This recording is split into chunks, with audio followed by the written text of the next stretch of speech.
Corona से डरे नहीं।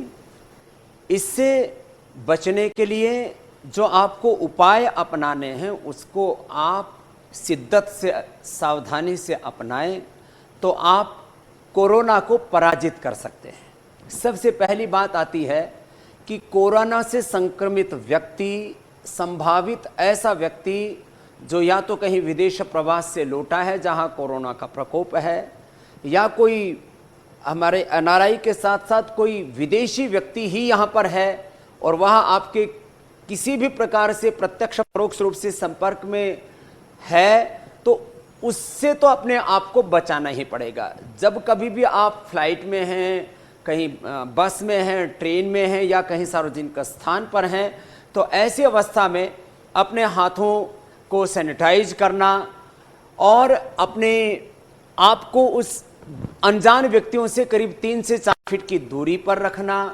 जहां इसकी अधिक संभावना है वहां आपको अपने मुख पर मास्क लगाना। ये सारी बातें तो आप सबने सुनी हैं और सबसे बड़ी बात यह तो है कि सावधानी ही बचाव है।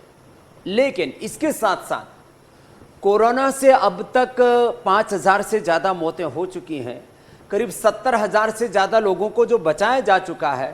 इन सबके जो निष्कर्ष निकले हैं उससे 4 बातें सामने आती हैं। एक तो जिनकी लो इम्यूनिटी है उनकी मौत का सबसे ज़्यादा खतरा रहता है।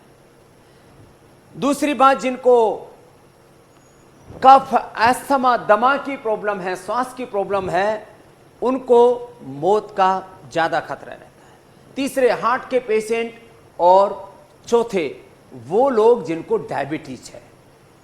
तो मैं आप सबसे ये आह्वान करना चाहता हूं कि इन चारों चीज़ों के लिए, अर्थात इम्यूनिटी को बढ़ाने के लिए, अस्थमा को मिटाने के लिए, हृदय रोगी को और मजबूत बनाने के लिए और डायबिटीज़ के रोगी की भी इम्यूनिटी बढ़ाने से लेकर के डायबिटीज़ को प्राकृतिक तरीके से नियंत्रित करने के लिए सबसे उत्तम कोई विधि है तो वह योग आयुर्वेद में है, प्राकृतिक जीवन पद्धति में है।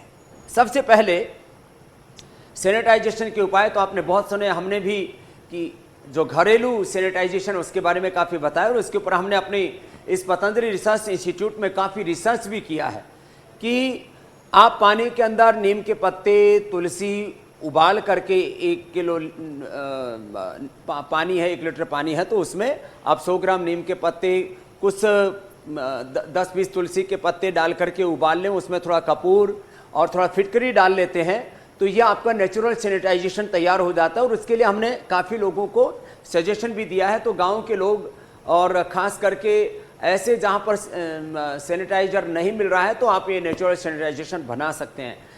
इससे भी अगली बात है कि हाथों को धोने के लिए जहाँ तक साबुन की बात है तो बहुत तरह के साबुन, हमने नीम का साबुन, विशेष रूप से नीम का विशेष प्रभाव होता है और इसके अंदर वो एंटीबैक्टीरियल, एंटीवायरल प्रॉपर्टी होती है, तो नीम के साबुन का सबसे ज़्यादा आप इस्तेमाल कर सकते हैं। बाकी हैंड वाश के तौर पर, फेस वॉश के तौर पर जो प्राकृतिक चीज़ें हैं उनके बारे में भी हमने काफ़ी आप सबको बताया है।